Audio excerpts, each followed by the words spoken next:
নওগাঁর স্ট্রিট ফুডের মধ্যে এই জায়গার বার্গারটা তোমরা কে কে খেয়েছো তো আমাকে জানাবে। ঘুরতে বের হলে আমি এই জায়গার বার্গারটা ট্রাই করি। স্ট্রিট ফুডে যতগুলা বার্গার পাওয়া যায় নওগাঁতে, আমার কাছে মনে হয় এই বার্গারটা লোকেশন ডিটেইল সবকিছু পুরো ভিডিওতে আমি বলে দিব। দেখতে জাস্ট ইয়াম। আর নওগাঁয় কোথায় নতুন পার্ক হচ্ছে সবার কি জানো? পার্ক পুরোপুরি কমপ্লিট না হতে আমি চলে গেছি বাসায়।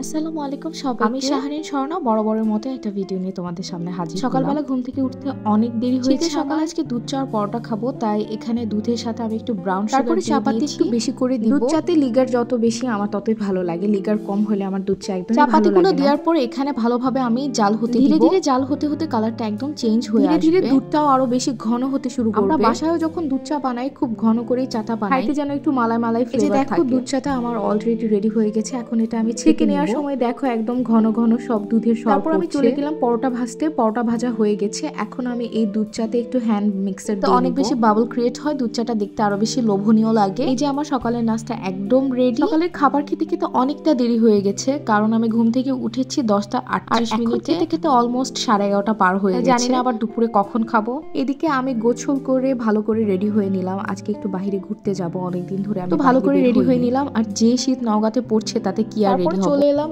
ইনকমপ্লিট একটা পার্কে, নওগাঁ সমতা এনজিও। তোমরা অনেকেই হয়তো চিনো, ওরা একটা পার্ক তৈরি করছে। পার্কটা অনেক বড় জায়গা নিয়ে, আর এই সাইডটা দেখো এখানে সুইমিং পুলের ব্যবস্থা করবে পুরোটা মিলে। এলাম যদিও পার্কটা এখনো কমপ্লিট হয়নি, হয়তো কমপ্লিট হতে হতে আরো অনেক সময় লাগবে। জায়গাটা আমার কাছে অনেক বেশি ভালো লেগেছে, আশেপাশে অনেক বেশি। পার্কটা যখন পুরোপুরি কমপ্লিট হবে তখন আসলে দেখার মতো হবে। আমি ভালোভাবে আশপাশটা তোমাদেরকে দেখিয়ে দিচ্ছি। এই পুরো এলাকা জুড়ে পার্কটা হচ্ছে। এই যে দেখো দূরে বিভিন্ন জায়গায় কোথাও হাতি বা আসবো করে আমার আশাই হয়নি, তাই আজকে সময় বের করে এখানে প্রথম এসেছি। যেখানে সময় কাটানোর জন্য খুবই ভালো একটা জায়গা। যদিও পার্কটা এখনো তৈরি হয়নি, তারপর এখানে কিন্তু কাপলরা এসে অনেক সময় কাটাচ্ছে।